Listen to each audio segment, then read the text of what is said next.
നിയുക്ത മന്ത്രി K P Ganesh Kumar മാധ്യമങ്ങളെ കാണുകയാണ് തത്സമയം. ഞങ്ങളുടെ പിന്തുണ കൂടി ഉണ്ടെങ്കിൽ, തൊഴിലാളികളുടെ പിന്തുണ ഉണ്ടെങ്കിൽ തീർച്ചയായിട്ടും നമുക്ക് എന്തെങ്കിലുമൊക്കെ ചെയ്യാൻ പറ്റും. അത്ഭുതങ്ങൾ പ്രവർത്തിക്കാമെന്നൊന്നും ഞാൻ പറയുന്നില്ല. എന്തെങ്കിലുമൊക്കെ നമുക്ക് ചെയ്യാൻ പറ്റും. നമുക്ക് പൊതുഗതാഗത രംഗത്ത് മാറ്റങ്ങൾ വരുത്താൻ പറ്റും. അങ്ങനെ ഗതാഗത വകുപ്പാണെന്നാണ് പറഞ്ഞത്. അപ്പം അതുകൊണ്ട് തീർച്ചയായിട്ടും ചെയ്യാൻ പറ്റുമെന്ന് പ്രതീക്ഷിക്കുന്നു. ഇല്ല, ഒന്നുമില്ല. ഇപ്പോൾ ഗതാഗത വകുപ്പാണ്. നമുക്ക് ആൻ്റണി രാജു അദ്ദേഹം വഹിച്ചിരുന്ന വകുപ്പാണ്.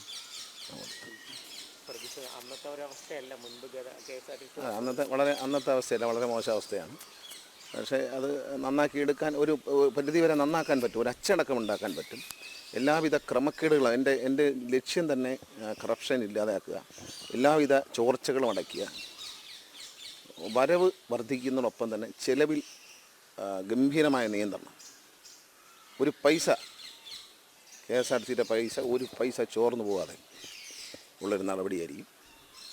പിന്നെ നമുക്ക് ഈ ഗവൺമെൻറ്റിന് വരുമാനം കിട്ടുന്ന മാർഗ്ഗങ്ങൾ, മോട്ടോർ വെഹിക്കിൾ ഡിപ്പാർട്ട്മെൻറ്റിൽ നിന്ന് കിട്ടുന്ന പൈസ മാത്രമേ, ശരിക്കും പറഞ്ഞാൽ beverage, motor vehicle department, lottery, ഇത് മാത്രമേ നമ്മുടെ ഖജനാവിലേക്ക്, നമ്മുടെ ധനകാര്യ ആവശ്യങ്ങൾക്ക് ലഭിക്കുന്നുള്ളൂ. കേന്ദ്ര ഗവൺമെൻറ് പരിപൂർണമായും അവഗണിക്കുകയും നമ്മളെ കടം വാങ്ങാനുള്ള നമ്മുടെ അവകാശത്തിൽ കൈവയ്ക്കുകയൊക്കെ ചെയ്യാൻ.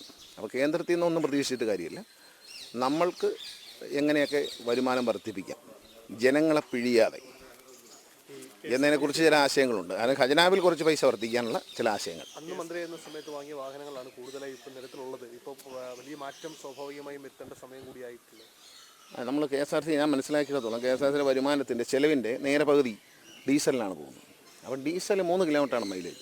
ഒരു ഉദാഹരണമായിട്ട് ഞാൻ പറയാം. അപ്പോൾ ഈ 3 കിലോമീറ്റർ മൈലേജ് കിട്ടുന്ന ഡീസൽ വണ്ടികളെക്കാൾ ചെറിയ ബസ്സുകൾ വാങ്ങും ഗ്രാമീണ മേഖലകളിലേക്ക്.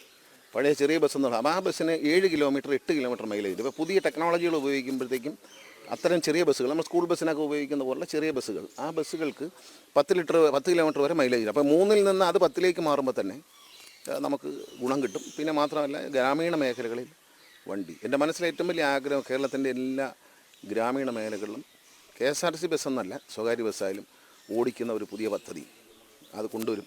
അത് ബഹുമാനപ്പെട്ട മുഖ്യമന്ത്രിയുടെ മുമ്പിൽ അവതരിപ്പിക്കും. അദ്ദേഹം അംഗീകരിച്ചാൽ അത് ഇന്ത്യയിലെ തന്നെ ഒരു ചരിത്രമാക്കി നമ്മൾ മാറ്റും. KSRTC രക്ഷപ്പെടുത്താൻ ആശയങ്ങൾ ഒരുപാടുണ്ട്. പക്ഷേ പലപ്പോഴും ഈ തൊഴിലാളികളുടെ ഒരു പ്രശ്നങ്ങളൊക്കെ, അല്ല, തൊഴിലാളികൾ പറയുന്നതിലും കാര്യമുണ്ട്. ഇതിനകത്ത് ഒരുപാട് ചോർച്ചയുണ്ട്. നമ്മളാ ചോർച്ച അടയ്ക്കാൻ ശ്രമിക്കുമ്പോൾ തീർച്ചയായിട്ടും അവർ നമ്മുടെ കൂടെ നിൽക്കും. തൊഴിലാളി ശമ്പളം കൊടുക്കാനുള്ള ബുദ്ധിമുട്ടുണ്ട് എന്ന് ശരിയാണ്. പക്ഷെ പ്രധാനമായും ഈ ചോർച്ച അടയ്ക്കുന്നതോടെ നമ്മുടെ നീക്കിയിരിപ്പിൻ്റെ അളവ് വർദ്ധിക്കും. കണക്കുകൂട്ടലിലൊക്കെ ഒരുപാട് തെറ്റുകളുണ്ടെന്നാണ് ഞാൻ പ്രാഥമികമായി മനസ്സിലാക്കിയ കാര്യങ്ങളാണ്. എനിക്കറിയില്ല, ഞാൻ ഉള്ളിലോട്ട് കടന്നാൽ ഒരു 2 ആഴ്ച കഴിയുമ്പോൾ ഞാൻ കൃത്യമായി പറയാം. ഇതൊരു ശരിക്കും പറഞ്ഞാൽ ഒരു തുറന്ന പുസ്തകമായി കാണണം ഇതിനെ. കാരണം KSRTC ജനങ്ങളായിട്ട് ഏറ്റവും അടുത്ത് നിൽക്കുന്ന ഒരു ഗവൺമെൻറ്റിൻ്റെ മുഖമാണ്.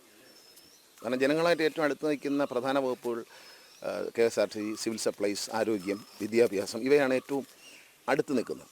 അപ്പോൾ ആ അടുത്ത് നിൽക്കുന്ന വകുപ്പുകളുടെ നടപടിക്രമങ്ങൾ സുതാര്യമാണെന്നാണ് ഞാൻ വിശ്വസിക്കുന്നത്. അപ്പം ഇതിനകത്തുള്ള എല്ലാ ക്രമക്കേടുകളെയും കണ്ടെത്തി റെക്ടിഫൈ ചെയ്യുക, കണക്ക് വളരെ കൃത്യമാക്കുക, അതിസൂക്ഷ്മമായ നിലയിൽ കണക്ക്, നിസ്സാര പൈസകൾ പോലും സൂക്ഷിക്കുന്ന തരത്തിലുള്ള മാറാൻ കഴിഞ്ഞാൽ അതെല്ലാം ഒരു സോഫ്റ്റ്വെയറിലൂടെ മാറാൻ പറ്റും. മനുഷ്യനെ കൊണ്ട് ഇതെല്ലാം കറക്റ്റ് ചെയ്യിക്കാൻ അസാധ്യമാണ്. കൊട്ടാരക്കരയിലെ വസതിക്ക് മുമ്പിൽ നിന്നാണ് കെ പി ഗണേഷ് കുമാർ ഇപ്പോൾ മാധ്യമങ്ങളോട് പ്രതികരിച്ചത്. എന്തായാലും ഗതാഗത വകുപ്പ് തന്നെ അദ്ദേഹത്തിന് ഉറപ്പാണ് എന്ന് അദ്ദേഹത്തിൻ്റെ വാക്കുകളിൽ നിന്ന് തന്നെ വ്യക്തമാണ്. ഇന്ന് വൈകുന്നേരമാണ് കെ പി ഗണേഷ് കുമാറിൻ്റെയും കടന്നപ്പള്ളിയുടെയും സത്യപ്രതിജ്ഞാ ചടങ്ങുകൾ.